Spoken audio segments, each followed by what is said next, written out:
புதிய மாவட்ட செயலாளர்களை அறிவிக்க வேண்டிய ஒரு கட்டத்தில் நான் வந்து சிக்கியிருக்கிறேன். ஆகவே அந்த நெருக்கடியான மனநிலையில் உங்களோடு நீண்ட நேரம் என்னால் இருக்க இயலாது. எல்லோரும் காலையில் இருந்து முகநூலில் எப்போது நான் வந்து பேசுவேன் என்று காத்திருக்கிறார்கள். மாலை ஆனதும் இரவு வந்ததும் இன்றைக்கு அறிவிக்க வாய்ப்பில்லை என்ற ஏமாற்றத்தோடு எல்லோரும் இருக்கிறார்கள். ஏறத்தாழ 234 பொறுப்புகளுக்கு சராசரி 1க்கு 10 என்கிற வீதம் எடுத்துக்கொண்டால் கூட 2340 பேர் விண்ணப்பித்து காத்திருக்கிறார்கள். அதிலே நான் 234 பேரை தான் திருப்திப்படுத்த முடியும், மகிழ்ச்சியடைய வைக்க முடியும். எஞ்சிய 2000 பேரும் கட்டாயம் ஏமாறத்தான் போகிறார்கள், என்னை ஏசத்தான் போகிறார்கள். ஆகவே அவர்களுக்கு கிடைக்காத ஒரு நபர் என்கிற முறையில் ஒருவருக்கு வழி, எனக்கு 2000 பேருடைய வழியும் வந்து சேரும். அதை நான் இன்னும் சில மணி நேரத்தில் எதிர்கொள்ள வேண்டிய ஒரு நிலை. அம்பேத்கர் படமும் அம்பேத்கர் பெயரும் எனக்கு பிழைப்பு தரும் என்று கருதுகிற நிலையில் நான் ஒரு இயக்கம் நடத்தினால் அவருடைய சிந்தனைகள் போய் மக்களுக்கு சேராது. வெறுமன அவர் பெயரையும் அவர் படத்தையும் பயன்படுத்துவோர்தான் இங்கே லட்சக்கணக்கில் பெருகி இருக்கிறார்கள். ஆயிரக்கணக்கில் இயக்கங்களாக மாறி இருக்கிறார்கள். காலத்தால் அவர்கள் அடித்து செல்லப்படுகிறார்கள், காணாமல் போய்விடுகிறார்கள். சனாதன சக்திகளோடு துணையாக போய் நிற்கிறார்கள். இவையெல்லாம் ஏன் நிகழ்கிறது என்றால், புரட்சியாளர் அம்பேத்கரின் உண்மையான அரசியலை அவர் என்ன சொல்ல வந்தார் என்பதை புரிந்து கொள்ளாத நிலையில் அவர் பெயரையும் அவர் படத்தையும் பயன்படுத்துவதால் மட்டுமே நிகழ்கின்றன. பெரியவர் இளைய பெருமாள் அவரிடத்திலே என்னை பற்றி புகாரும் சொன்னார்கள். அவரும் என்னை கண்டித்து ஒரு கூட்டத்திலே பேசினார். போற இடமெல்லாம் நெருப்பு வச்சுக்கிட்டே போறான், நான் தண்ணி ஊத்திக்கிட்டே போறேன், இந்த தம்பிக்கு தான் வேலை அப்படின்னு நகைச்சுவையாக சொல்லுவது போல் எனக்கு எதிரான ஒரு விமர்சனத்தை ஒரு மேடையிலே நெய்வேலியிலே பேசினார். அதே போல பெரியவர் சுந்தரராஜன் அவரிடத்திலே போய் இந்த பையன் இப்படி லயோலா கல்லூரியில் பேசிவிட்டான், அரசமைப்பு சட்டத்தை பற்றி ஒரு விமர்சனம் வைத்து விட்டான், அம்பேத்கரை விமர்சிக்கிறான் என்று அவரிடம் சொல்ல, அவர் கிராண்ட் ஓரியன்ட் என்கிற ஹோட்டலில் நடைபெற்ற கூட்டத்தில் என்னை பார்த்ததும் என்ன ஏது என்றெல்லாம் கேட்காமல் வாய்க்கு வந்தபடி கண்ணா பின்னா என்று என்னை கடுமையாக வசைப்பாடினார். நான் எதுவுமே சொல்லவில்லை, அமைதியாக இருந்தேன். பிறகு அந்த கூட்டத்தில் பேசும்போது எழுந்து அங்கே என்ன நடந்தது என்பதை விளக்கி சொன்னேன். அதன் பிறகு அவர் என் பக்கம் வந்து என் கையை பிடித்து சாரி தம்பி சாரி என்று சொன்னார். இது நடந்தது கிராண்ட் ஓரியன்ட் ஹோட்டலிலே. இன்றைக்கு இந்தியாவிலே நடைபெற்றுக் கொண்டிருக்கிற எதிரும் புதிருமான வாத பிரதிவாதங்கள் அனைத்தும் யாரை மையப்படுத்தி நிகழ்கின்றன என்றால் புரட்சியாளர் அம்பேத்கரை மையப்படுத்தி தான் நிகழ்கின்றது. பிஜேபி என்கிற அரசியல் கட்சி இந்த அரசமைப்பு சட்டத்தை போற்றிக்கொண்டே அதை நீர்த்து போக செய்கிற அனைத்து வேலைகளையும் செய்து கொண்டிருக்கிறது. இதையெல்லாம் புரிந்து கொள்ள முடியாமல் நாம் வெறும் அம்பேத்கர் படத்தையும் அவர் பெயரையும் பயன்படுத்தி கொண்டிருக்கிறோம். விரைந்து நான் விடைபெற வேண்டும் என்கிற ஒரு நெருக்கடியான சூழலில் உங்கள் முன்னால் நிற்கிறேன். தோழர் மீனலோச்சனி அவர்களும் தோழர் பத்மநாபன் அவர்களும் இந்த நிகழ்வில் பங்கேற்பதற்கு என்னை வந்து அணுகிய போது அவர்கள் கூறியதைப் போல எந்த மறுதளிப்பும் இல்லாமல் உடனடியாக நான் ஒப்புக்கொண்டேன். அவர்கள் என் மீது வைத்திருக்கிற பற்றுதலின் காரணம் என்பதை விட என் மீது வைத்திருக்கிற நம்பிக்கையின் அடிப்படையில் நான் அவர்கள் விடுக்கிற அழைப்பு எதுவாக இருந்தாலும் உடனே ஏற்றுக்கொள்வதுண்டு, இசைவளிப்பதுண்டு. அது இளையோர் பாராளுமன்ற நிகழ்வாக இருந்தாலும், இன்றைக்கு நடைபெற்றுக் கொண்டிருக்கிற இந்த நலச்சங்கத்தின் 1ஆம் ஆண்டு விழாவாக இருந்தாலும் மிகுந்த மகிழ்ச்சியோடு மனப்பூர்வமான ஏற்பிசைவோடு நான் கலந்து கொள்கிறேன், பங்கேற்கிறேன். அந்த வகையில் இந்த நிகழ்வில் பங்கேற்பதற்கான ஒரு வாய்ப்பை எனக்கு வழங்கிய இந்த நலச்சங்கத்தின் அனைத்து பொறுப்பாளர்களுக்கும் முதலில் என்னுடைய நெஞ்சார்ந்த நன்றியை உரித்தாக்குகிறேன். பல்வேறு நலச்சங்கங்களின் தலைவர்கள் இங்கே எனக்கு முன்னர் உரையாற்றினார்கள். இன்னும் பலர் பேசுவதற்கு ஆர்வத்தோடு இருக்கிறார்கள் என்பதையும் நாம் அறிவோம். ஆனால் நான் வந்ததும் விரைந்து செல்ல வேண்டும், பேச்சாளர்களை கொஞ்சம் குறைத்து கொண்டு என்னை பேசுவதற்கு அனுமதியுங்கள் என்று கேட்டுக்கொண்டேன். விடுதலை சிறுத்தைகள் கட்சியின் மறுசீரமைப்பு நடவடிக்கையின் ஒரு முக்கியமான நேரத்தில் புதிய மாவட்ட செயலாளர்களை அறிவிக்க வேண்டிய ஒரு கட்டத்தில் நான் வந்து சிக்கியிருக்கிறேன். ஆகவே அந்த நெருக்கடியான மனநிலையில் உங்களோடு நீண்ட நேரம் என்னால் இருக்க இயலாது. எல்லோரும் காலையிலிருந்து முகநூலில் எப்போது நான் வந்து பேசுவேன் என்று காத்திருக்கிறார்கள். மாலை ஆனதும் இரவு வந்ததும் இன்றைக்கு அறிவிக்க வாய்ப்பில்லை என்ற ஏமாற்றத்தோடு எல்லோரும் இருக்கிறார்கள். ஆகவே நான் விரைந்து உங்களிடமிருந்து விடைபெற வேண்டும் என்கிற ஒரு நிலையில் இருக்கிறேன் என்பதை சொன்னேன். என் பெயரை நீங்கள் விழித்து உரையாற்ற அழைத்த போது கூட நான் அது தொடர்பான ஒரு அறிக்கையைத்தான் தட்டச்சு செய்து கொண்டிருந்தேன். அறிவிப்புக்கு முன்னர் ஒரு அறிவிப்பு, நான் என்ன செய்ய போகிறேன் என்கிற அறிவிப்பு. ஏறத்தாழ 234 பொறுப்புகளுக்கு சராசரி 1க்கு 10 என்கிற வீதம் எடுத்துக்கொண்டால் கூட 2340 பேர் விண்ணப்பித்து காத்திருக்கிறார்கள். அதிலே நான் 234 பேரைத்தான் திருப்திப்படுத்த முடியும், மகிழ்ச்சியடைய வைக்க முடியும். எஞ்சிய 2000 பேரும் கட்டாயம் ஏமாறத்தான் போகிறார்கள், என்னை ஏசத்தான் போகிறார்கள்.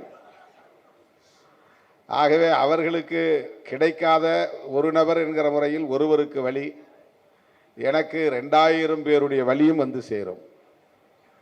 அதை நான் இன்னும் சில மணி நேரத்தில் எதிர்கொள்ள வேண்டிய ஒரு நிலை. அமைப்பாய் திரள்வோம் குறித்து தோழர்கள் இங்கே பேசினார்கள். இப்போது நான் உங்களிடையே பேசிக்கொண்டிருப்பதும் கூட அமைப்பு தொடர்பான செய்திதான். ஒரு அமைப்பை எப்படி உருவாக்குவது, அந்த அமைப்பை உருவாக்கி வழிநடத்தக்கூடியவர்கள் எவ்வாறு ஒருவருக்கொருவர் இணக்கமாக இருந்து அந்த அமைப்பை வழிநடத்துவது என்பதுதான் தலைமைத்துவம் எதிர்கொள்ளக்கூடிய முக்கியமான சவால்களுள் ஒன்று. பெரும் சவால் அது. எத்தனையோ அமைப்புகள் அப்படி பல தலைவர்களால் உருவாகி அவ்வளவு அமைப்புகளும் உருப்பெற்று நிலை பெற்று இருந்ததில்லை.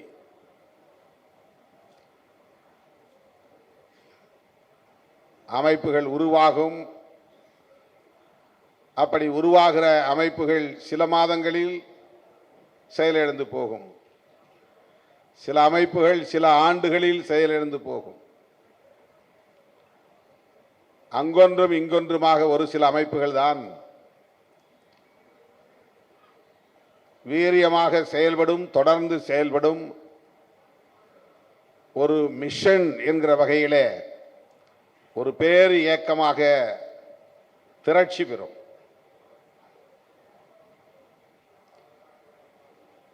சரியான ஆளுமைகள் ஓரணியில் திரண்டு ஒரு நலச்சங்கமாக இருந்தாலும் அல்லது ஒரு அரசியல் இயக்கமாக இருந்தாலும் அல்லது கலாச்சாரத்தில் பணியாற்றக்கூடிய ஒரு பண்பாட்டு அமைப்பாக இருந்தாலும்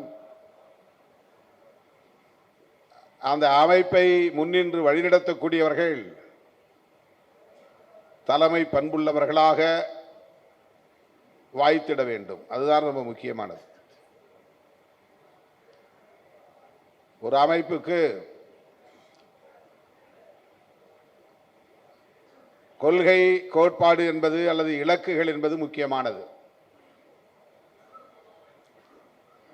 அந்த கொள்கை அல்லது கோட்பாடு அல்லது இலக்கு அல்லது கோரிக்கை ஆகியவை எவ்வளவு முக்கியமோ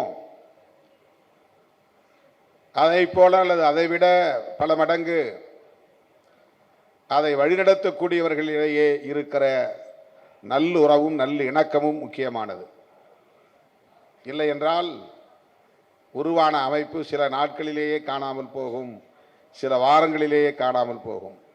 எவ்வளவு நல்ல நோக்கம் இருந்தாலும், உயரிய கொள்கை இருந்தாலும், அதை ஒருங்கிணைந்து வழிநடத்தக்கூடியவர்களுக்கு இடையிலே ஒரு புரிதல் இல்லை என்றால், இணக்கம் இல்லை என்றால், தொலைநோக்கு பார்வை இல்லை என்றால், தலைமை பண்பு இல்லை என்றால் அது சிதறி போகும். அதைவிடவும் பன்மடங்கு முக்கியமானது அந்த அமைப்பு அல்லது சங்கம் எத்தகைய கட்டமைப்பை கொண்டதாக இருக்க வேண்டும் என்பது முக்கியமானது. 14 மாடி கொண்ட வீடுகள் அல்லது அடுக்கு மாடி குடியிருப்புகள் கட்ட வேண்டும் என்றால் அதற்கு எவ்வளவு ஆழம் கீழே தோண்ட வேண்டும், அடித்தளம் அமைக்க வேண்டும் என்பது ஆர்க்கிடெக்சரில் முக்கியமான ஒன்று.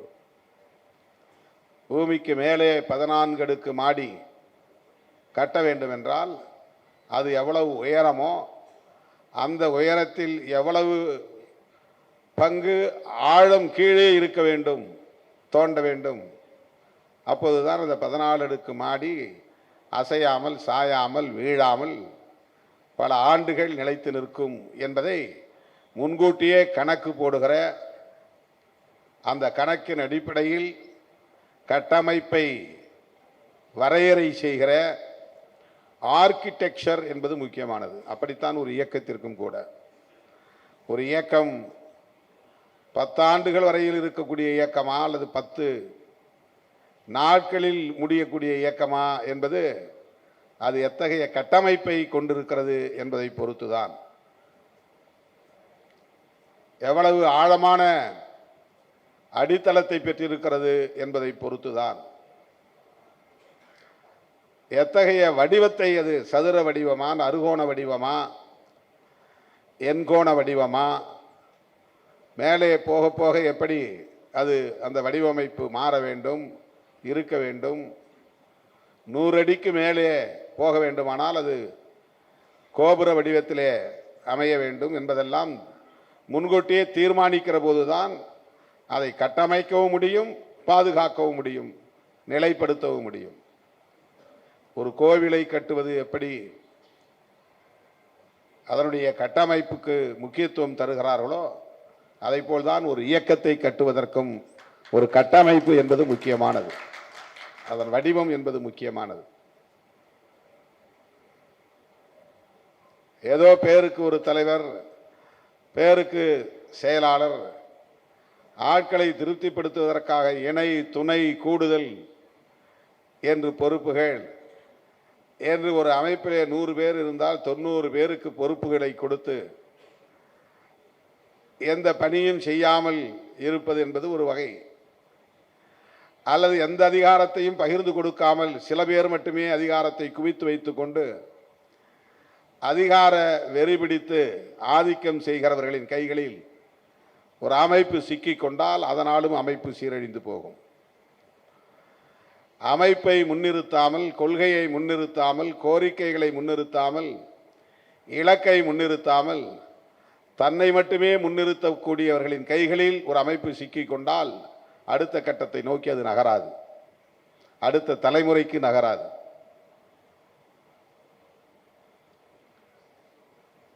எனவே இயக்கத்தை அல்லது சங்கத்தை முதலில் யார் உருவாக்குகிறார்களோ அவர்கள் அந்த சங்கம் நெடுங்காலம் இருக்க வேண்டும் அல்லது இந்த கட்சி நீண்ட காலம் தொடர வேண்டும் என்கிற எண்ணம் கொண்டவர்களாக இருக்க வேண்டும். எனக்கு பின்னால் அது சங்கம் இருந்தா என்ன இல்லாட்டினா என்ன அப்படின்னு நினைக்கிறவங்க கையில் மாட்டிக்கிட்டா முடியுது. நான் 70 வயசு வரல தான் இருப்பேன், அது வரல இந்த கட்சி இருந்தால் போதும், அதுக்கு பிறகு இந்த கட்சி இருந்தால் என்ன இல்லாவிட்டால் என்ன என்று நினைக்கக்கூடிய ஒரு தன்னல சிந்தனை கொண்டவரிடம் சிக்கிக் கொண்டால் அவ்வளவுதான், அந்த இயக்கம் சிதறி போகும். 33 ஆண்டுகள் தான் இயேசு பெருமான் வாழ்ந்தார். 30 ஆண்டுகள் அவர் எந்த இயக்க பணியையும் அவர் மேற்கொள்ளவில்லை. 30வது வயதிலிருந்து 33வது வயது வரையில் 3 ஆண்டுகள் தான் அவருடைய பொது வாழ்க்கையே. அந்த 3 ஆண்டுகளில் அவர் பேசிய பேச்சுக்கள் அல்லது மக்களிடத்தில் எடுத்துரைத்த போதனைகள் தான் 2000 ஆண்டுகளுக்கு பிறகும் இயேசு பெருமானின் பெயரை உச்சரிக்கக்கூடிய வகையிலே மாறி இருக்கிறது. இன்னும் அது தொடரும். அதற்கு மிக முக்கியமான காரணம் அவர் தேர்வு செய்த அந்த 12 சீடர்கள் தான் முக்கியமான காரணம். அதிலே ஒருவன் அவரை காட்டிக் கொடுத்தான். அதற்கும் பதிலாக ஒரு ஆளை உடனே நியமனம் செய்தார்கள். அந்த 12 பேர் எந்த தன்னலமும் இல்லாமல், தனக்கென்று குடும்பம் வேண்டும் என்று கருதாமல், தனக்கு புகழ் வேண்டும் என்று கருதாமல், நாடு விட்டு நாடு, கண்டம் விட்டு கண்டம், கடல் தாண்டி காடு தாண்டி சென்று உலகம் முழுவதும் சென்று இயேசு பெருமான் நம்மை ரட்சிக்க பிறந்தவர், ரட்சிப்பதற்காக பிறந்தவர், அவருடைய போதனைகள் இவைதான் என்று எடுத்துரைத்து சென்ற இடங்களிலேயே பல பேர் படுகொலை செய்யப்பட்ட நிலையிலும் அவர்கள் அந்தந்த மண்ணுக்கு ஏற்ப அந்தந்த மொழிகளை கற்று அந்த மக்களுக்கு அவற்றை எல்லாம் எடுத்து சொல்லி அவர் போதித்த அனைத்தையும் பைபிள் என்கிற பெயரிலே பல்வேறு சீடர்கள் எழுதி அதை வேதமாக்கி அதை வசனங்களாக ஒவ்வொரு நாளும் எடுத்துரைக்கக்கூடிய வகையில் பரப்பி இருக்கிறார்கள் என்றால் 3 ஆண்டுகளில் அவர் எவ்வளவு பெரிய அடித்தளத்தை அமைத்திருக்கிறார் இயேசு பெருமான் என்பதை எண்ணி பார்க்க வியப்பு மேலிடுகிறது. 3 வருஷம் தான் அவருடைய உழைப்பு. 60 வருஷம் நான் பொது வாழ்க்கையில் இருந்தேன், 90 வருஷம் நான் பொது வாழ்க்கையில் இருந்தேன்னு நம்ம சொல்கிறோம். ஆனால் அவர் போன பிறகு அந்த பொது வாழ்க்கை ஒன்றும் இல்லாமல் போயிடும். இந்தியாவில் எத்தனையோ தலைவர்கள் அப்படி தோன்றினார்கள். பெரியாருக்கு அப்படி சீடர்கள் பலர் அமைந்ததால் தான் பெரியாருடைய கருத்துக்கள் இப்போது பல இயக்கங்களாக வடிவெடுத்திருக்கின்றன. விவேகானந்தருடைய சீடர்கள் அவரை பின்பற்றி மக்களுக்கு தன்னலம் கருதாமல் தொண்டு செய்வதால் தான் ராமகிருஷ்ணா மிஷன் இன்றைக்கு வெற்றிகரமாக இயங்கிக் கொண்டிருக்கிறது. எண்ணற்ற பல கல்வி நிறுவனங்கள், தொண்டு நிறுவனங்கள். புரட்சியாளர் அம்பேத்கருக்கு பிறகு அவருடைய போதனைகளை எடுத்துரைக்க பெரியாருக்கு ஒரு மிஷன் உருவானதை போல, விவேகானந்தருக்கு ஒரு மிஷன் உருவானதை போல அம்பேத்கருக்கு பின்னால் ஒரு மிஷன் உருவாகவில்லை. ஆனால் அவருடைய காலத்தில் பௌத்தத்தை ஏற்றுக்கொண்டவர்கள் பௌத்தம் என்கிற அடிப்படையிலே ஒரு மிஷனை உருவாக்கி இன்றைக்கு இந்தியாவிலே புதிய பௌத்தத்தை பரப்பி வருகிறார்கள் என்பதை நாம் அறிவோம். ஆனால் அரசியல் தளத்தில், சமூக தளத்தில், பண்பாட்டு தளத்தில் இன்னும் விரிவாக அவருடைய கருத்தியல் போய் சேர்ந்திருக்கிறதா என்பது பெரிய கேள்விக்குறி. இன்னும் அவரை ஒரு குறிப்பிட்ட சாதிக்கான தலைவராகவே சுருக்கி பார்க்கிற, அவரை இழிவுபடுத்தி பார்க்கிற, குறைத்து மதிப்பிடுகிற போக்குகளே மேலோங்கி இருக்கிறது. அவருடைய சிந்தனைகள் மக்களிடத்திலே வெகுவாக போய் சேர்ந்திருந்தால் அப்படி அவரை இழிவுபடுத்துகிற நிலை எப்போதே மாறி இருக்கும்.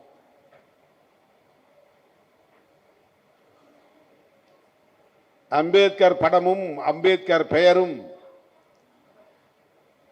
எனக்கு பிழைப்பு தரும் என்று கருதுகிற நிலையில் நான் ஒரு இயக்கம் நடத்தினால் அவருடைய சிந்தனைகள் போய் மக்களுக்கு சேராது. வெறுமன அவர் பெயரையும் அவர் படத்தையும் பயன்படுத்துவோர்தான் இங்கே லட்சக்கணக்கில் பெருகி இருக்கிறார்கள். ஆயிரக்கணக்கில் இயக்கங்களாக மாறி இருக்கிறார்கள். காலத்தால் அவர்கள் அடித்துச் செல்லப்படுகிறார்கள், காணாமல் போய்விடுகிறார்கள். சனாதன சக்திகளோடு துணையாக போய் நிற்கிறார்கள். இவையெல்லாம் ஏன் நிகழ்கிறது என்றால், புரட்சியாளர் அம்பேத்கரின் உண்மையான அரசியலை அவர் என்ன சொல்ல வந்தார் என்பதை புரிந்து கொள்ளாத நிலையில் அவர் பெயரையும் அவர் படத்தையும் பயன்படுத்துவதால் மட்டுமே நிகழ்கின்றன.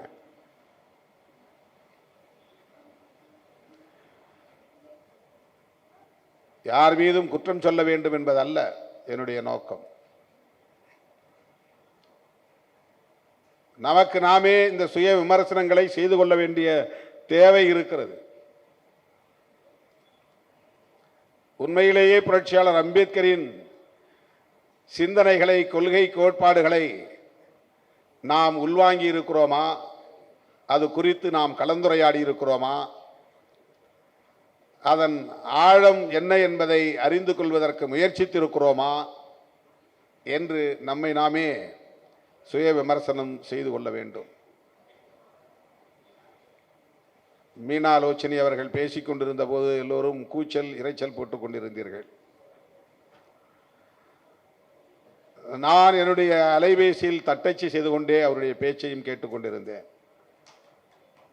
அவர் ஒன்றை சொன்னார், முக்கியமான செய்தி. கற்பி ஒன்று சேர் புரட்சி செய் என்று பலரும் சொல்லுகிறார்கள். அந்த வரிசை சரியானதா என்றால் சரியில்லை. ஆங்கிலத்திலே எஜுகேட், அஜிடேட், ஆர்கனைஸ் என்றுதான் இருக்கிறது. எஜுகேட் என்பது கற்பி என்றுதான் பொருளே தவிர கற்றுக்கொள் என்று பொருள் அல்ல. கற்றதை எடுத்துச் சொல் என்றுதான் பொருள்.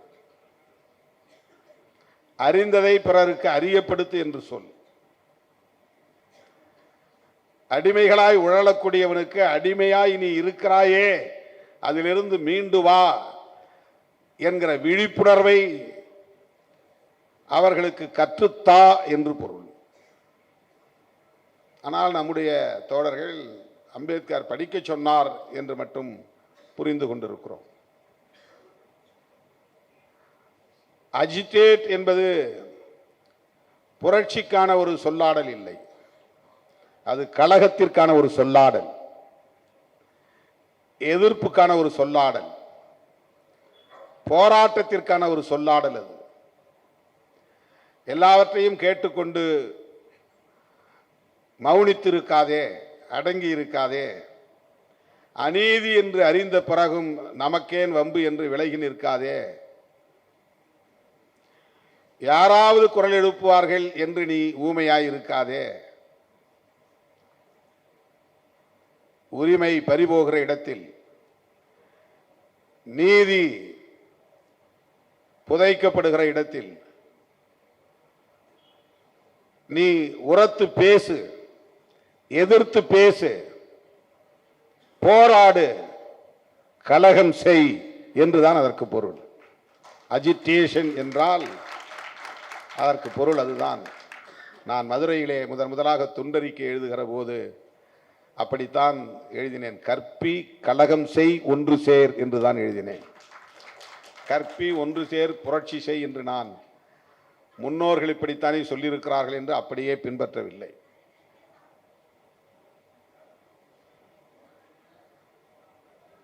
அதேபோல முதலாக பூனா ஒப்பந்தம் குறித்த விமர்சனத்தை 90களின் தொடக்கத்தில் நான் விமர்சித்து சுவரொட்டி அச்சிட்டு ஒட்டினேன்.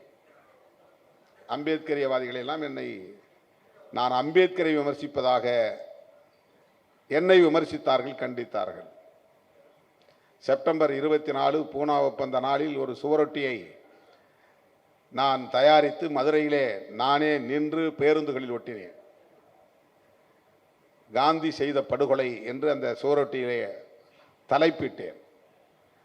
அவர் அகிம்சா மூர்த்தி, அவர் எப்படி படுகொலை செய்வார் என்பது ஒரு கேள்வியாக எழும். அப்படி ஒரு கேள்வி எழட்டும் என்பதற்காக அந்த தலைப்பிட்டேன். ஏனென்றால் ஒடுக்கப்பட்ட இந்த மண்ணின் மைந்தர்களின் அரசியல் உரிமைகளை பறிக்கிற ஒரு செயலாக அரங்கேறியதுதான் பூனா ஒப்பந்தம். அது ஒரு பெரிய அநீதி. அதைவிட அதை எளிதாக மக்கள் புரிந்து கொள்ள வேண்டுமானால் அது ஒடுக்கப்பட்ட மக்களை படுகொலை செய்த நிகழ்வுக்கு சமம் என்கிற பொருளிலே நான் பதிவு செய்தேன். ஒத்தக்கடையிலே நடைபெற்ற ஒரு நிகழ்விலே பூனா ஒப்பந்தம் குறித்து நான் பேசினேன். புரட்சியாளர் அம்பேத்கர் அவர்கள் பூனா ஒப்பந்தத்தில் கையெழுத்திட்ட பிறகுதான் மன உளைச்சலுக்கு ஆளாகி நோய்வாய்ப்பட்டு நலிவுற்று அவர் காலமாக நேர்ந்தது என்ற என் கருத்தை பதிவு செய்தேன். அப்போதெல்லாம் சோசியல் மீடியா கிடையாது. ஆனாலும் அந்த கூட்டத்தில் பங்கேற்றவர்கள் நான் பேசியதை எதிர்த்து பேசினார்கள். பெரியவர் இளைய பெருமாள் அவரிடத்திலே என்னை பற்றி புகாரும் சொன்னார்கள். அவரும் என்னை கண்டித்து ஒரு கூட்டத்திலே பேசினார். போகிற இடமெல்லாம் நெருப்பு வச்சுக்கிட்டே போகிறான், நான் தண்ணி ஊற்றிக்கிட்டே போகிறேன், இந்த தம்பிக்கு தான் வேலை அப்படின்னு நகைச்சுவையாக சொல்லுவது போல் எனக்கு எதிரான ஒரு விமர்சனத்தை ஒரு மேடையிலே நெய்வேலியிலே பேசினார். அதேபோல பெரியவர் சுந்தரராஜன் அவரிடத்திலே போய் இந்த பையன் இப்படி லயோலா கல்லூரியில் பேசிவிட்டான், அரசமைப்பு சட்டத்தை பற்றி ஒரு விமர்சனம் வைத்து விட்டான், அம்பேத்கரையே விமர்சிக்கிறான் என்று அவரிடம் சொல்ல, அவர் கிராண்ட் ஓரியன்ட் என்கிற ஹோட்டலில் நடைபெற்ற கூட்டத்தில் என்னை பார்த்ததும் என்ன ஏது என்றெல்லாம் கேட்காமல் வாய்க்கு வந்தபடி கண்ணா பின்னா என்று என்னை கடுமையாக வசைப்பாடினார். நான் எதுவுமே சொல்லவில்லை, அமைதியாக இருந்தேன். பிறகு அந்த கூட்டத்தில் பேசும்போது எழுந்து அங்கே என்ன நடந்தது என்பதை விளக்கி சொன்னேன். அதன் பிறகு அவர் என் பக்கம் வந்து என் கையை பிடித்து சாரி தம்பி சாரி என்று சொன்னார். இது நடந்தது கிராண்ட் ஓரியன்ட் ஹோட்டலிலே. ஆக நமக்கு முன்னால் இருந்தவர்கள் என்ன சொன்னார்களோ அதையே அப்படியே சொல்லுவது. எல்லோரும் ஜெய்பீம் என்கிறார்கள், எனவே நாமும் ஜெய்பீம் என்போம் என்கிற நிலையில் மட்டுமே நாம் அம்பேத்கரை புரிந்து கொண்டிருக்கிறோம். அம்பேத்கரை ஆழமாக படிக்க வேண்டும். ஜெய்பீம் என்பதை சொல்லக்கூடாது என்று நான் கருதவில்லை. ஆனால் இந்த மண்ணுக்கு ஏற்ப முழக்கங்களை மக்களுக்கு நான் முதலில் எழுதினேன். வீர வணக்கம் என்று புரட்சியாளர் அம்பேத்கருக்கு நாம் வீர வணக்கம் செலுத்துவோம்.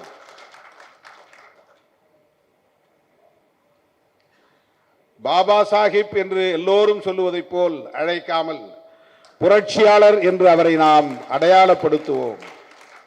ஒற்றை நபராய் தனி நபராய் அவர் இந்த மண்ணில் நிகழ்த்தி இருக்கிற புரட்சி எவராலும் புரிந்து கொள்ள முடியாத புரட்சி. இது நம்மாலே புரிந்து கொள்ள முடியவில்லை.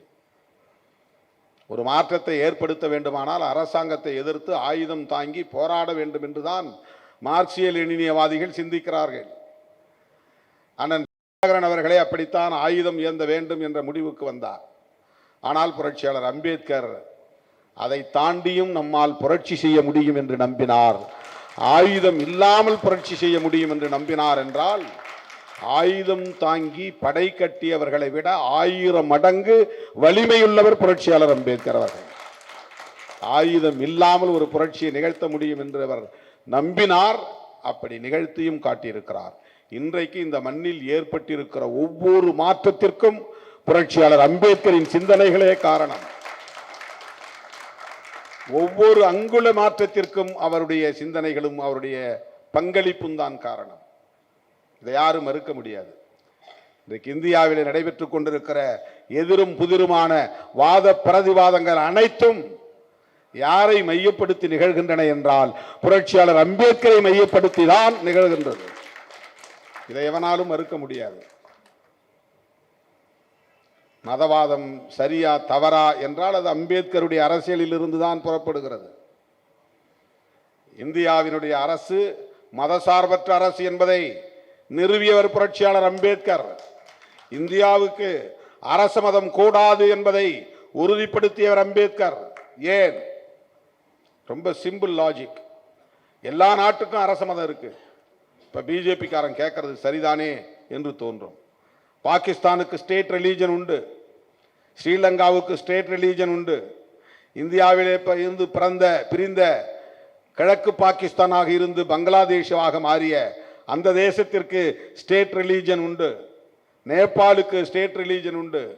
ஏன் இந்தியாவுக்கு ஸ்டேட் ரிலீஜன் கூடாது? இது ஆர்எஸ்எஸ் காரன் கேட்கிறான், பிஜேபி கேட்கிறது. இந்தியாவுக்கு ஸ்டேட் ரிலீஜன் கூடாது என்று ஒரு மனிதர் முடிவெடுத்தார். அதுதான் இந்தியாவின் தலை விதியாக மாறியது. ஒரே ஒரு மனிதர், ஒரே ஒரு தலைவர். ஏனென்றால் இந்தியாவிலே பிற நாடுகளில் இருப்பது போல் ஒரு ஸ்டேட் ரிலீஜன் அரச மதம் உருவானால் அந்த மதம் கட்டாயமாக பரப்பின் அடிப்படையில் உயர்வு தாழ்வை உயிர் மூச்சாக கொண்டிருக்கிற இந்து மதமாகத்தான் இருக்க முடியும். அந்த மதம் கான்ஸ்டிடியூஷனலி அரசமைப்பு சட்டத்தின்படி அரச மதமாகிவிட்டால் இந்த பரப்பின் அடிப்படையிலான உயர்வு தாழ்வை எவனாலும் அசைக்க முடியாது, மாற்ற முடியாது. எந்த புரட்சியையும் ஏற்படுத்த முடியாது. ஆகவே அவருக்கு இருந்த அறிவாற்றலை பயன்படுத்தி அன்றைக்கு அரசியல் நிர்ணய சபையிலே வாதாடி வெளியிலே நடந்த பல போராட்டங்களை எல்லாம் எதிர்கொண்டு பிரதமர் பொறுப்பிலே இருந்த ஜவஹர்லால் நேருவை தன் கருத்துக்கு இசைய வைத்து சனாதன சக்திதான் நான் என்பதை வெளிப்படையாக ஒப்புக்கொண்ட காந்தியடிகளையும் ஆதரவு தெரிவிக்க வைத்து இந்தியாவுக்கு அரச மதம் இல்லை என்பதை அரசமைப்பு சட்டத்தின் மூலம் உறுதிப்படுத்தியவர் புரட்சியாளர் அம்பேத்கர் அவர்கள்.